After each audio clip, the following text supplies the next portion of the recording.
બડતાલ ધામ લક્ષ્મીનારાયણ દેવની પ્રતિષ્ઠાના દ્વિશતાબ્દી મહોત્સવમાં આશીર્વાદ આપવા માટે પધારેલા હિન્દુ ધર્મ આચાર્ય સભાના અધ્યક્ષ, જૂના અખાડાના પીઠાધીશ્વર, પરમ વંદનીય આચાર્ય મહામંડલેશ્વર स्वामी अवधेशानंद जी महाराज, हिंदू धर्म आचार्य सभा के कन्वीनर एवं अंतर्राष्ट्रीय महामंत्री परम आदरणीय स्वामी परमात्मानंद जी महाराज, हिंदू धर्म आचार्य सभा के सक्रिय सदस्य एवं एससीवीपी के अध्यक्ष स्वामी माधव प्रियदास जी महाराज, गोमांतक गोवा से पधारे हुए हिंदू धर्म आचार्य सभा के सक्रिय सदस्य परम आदरणीय स्वामी ब्रह्मेशानंद जी महाराज,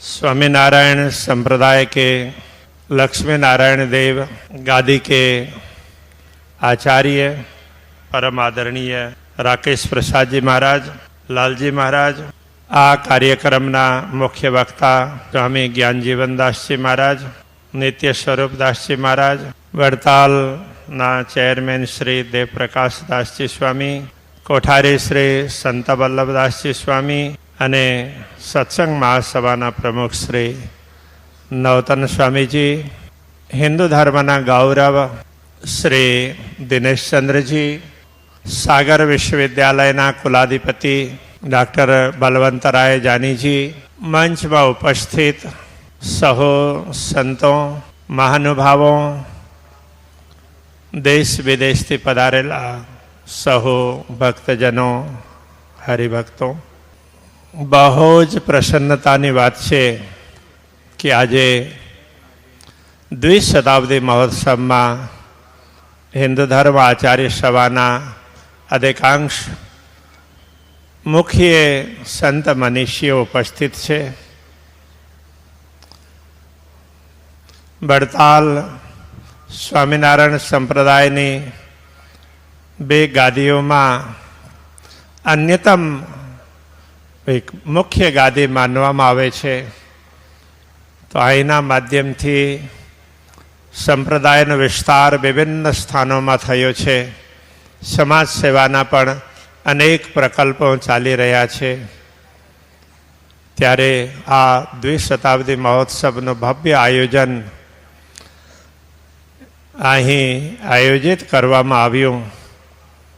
खरेखर एना विविध कार्यक्रमों धर्मने संपुष्ट करवा माटे खूब महत्वपूर्ण छे। आजे आवश्यकता है कि अपना सनातन धर्मना विभिन्न शाखा प्रशाखाओं पोतपोतानी रीते कार्यों करी रहेल छे, छतां बधानो समवेत स्वर अने सनातन धर्म ने पुष्ट करवा माटे एकजूट रहीने सुसंगठित रीते कार्य करवानी खास आवश्यकता है। एक रीते जोईए तो धर्मना उत्थाननी साथे राष्ट्र धर्म ने पण पुष्ट करवानी आवश्यकता है। राष्ट्र पुष्ट रहेशे तो धर्म सुरक्षित रहेशे।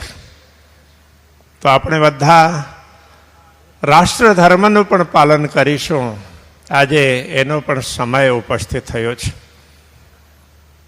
જ્યારે જ્યારે રાષ્ટ્રના બધા નાગરિકો રાષ્ટ્ર ધર્મને ભૂલી ગયા, તો ત્યારે ત્યારે કષ્ટ કઠિનાઈઓ સમગ્ર દેશમાં આવી અને અનેક લોકોને એનો ભોગ બનવું પડ્યો। આજે આપણે બધા एकजूट रहीने એક સ્વરમાં ધર્મને પુષ્ટ કરવા માટે, રાષ્ટ્રને પુષ્ટ રાખવા માટે પ્રયત્ન કરીશું તો સનાતન ધર્મની સામે આવેલા પડકારો છે એ સ્વાભાવિક રીતે શાંત થશે. ભવિષ્યમાં કદાચ કેટલીક વિકટ પરિસ્થિતિ પણ આવી શકશે, પણ આપણા બધાની એકતા, સંગઠન અને બધાનો એક સ્વર એ સનાતન ધર્મને કોઈ દિવસ આંચ આવવા દેશે નહીં. ભારત પૂર્વકાળમાં પણ વિશ્વગુરુ રહ્યો છે, આજે પણ છે અને ભવિષ્યમાં પણ રહેવાનો છે. કેટલાક સમયમાં, કેટલાક સમય અંતરાલમાં આક્રાંતાઓએ ભારત ઉપર પ્રભુત્વ જમાવ્યું, એટલે ભારતના વિશ્વગુરુ પનને ધૂમિલ કરવા માટે ખૂબ પ્રયત્નો કર્યા. એવા પુસ્તકો લખાયા, કાયદા કાનૂનો બનાવવામાં આવ્યા અને આંતરરાષ્ટ્રીય સ્તર પર પણ ઘણા બધા એવા કાર્યો થયા છે, આજે પણ થઈ રહ્યા છે. સનાતન ધર્મને, હિન્દુ ધર્મને વિઘટિત કરવા માટેના સુસંગઠિત પ્રયત્નો થઈ રહ્યા છે. તો એવા સમયમાં જો આપણે બધાનું, બધા સંપ્રદાયોનો, બધા મતાંતરોનો એક સ્વર રહેશે તો ભારત ફરીથી વિશ્વગુરુ તરીકે આખી દુનિયામાં સુપ્રસિદ્ધ રહેશે. પ્રતિષ્ઠિત તો છે જ, પણ પ્રસિદ્ધ પણ રહેશે. તો આપણા શાસ્ત્રોમાં એટલા માટે કહ્યું, એતદ દેશ પ્રસૂતસ્ય સકાશાદ અગ્રજન્મનઃ સ્વમ સ્વમ ચરિત્રમ શિક્ષેરન પૃથિવ્યામ સર્વમાનવાઃ સર્વે ભવન્તુ સુખિનઃ.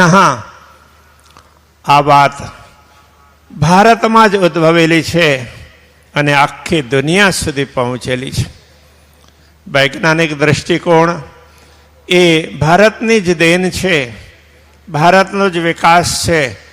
પણ ચંદ લોકોએ ભારત ઉપર પ્રભુત્વ જમાવ્યું અને અહીંના સાહિત્યો, અહીંનો અનુસંધાન એને લઈને પોતાના નામથી પ્રકાશિત કર્યું. અને આજે આપણા દેશના લોકો પણ ધર્મની વ્યાખ્યા પશ્ચિમના લોકોની વ્યાખ્યાઓના આધારે કરવા લાગ્યા.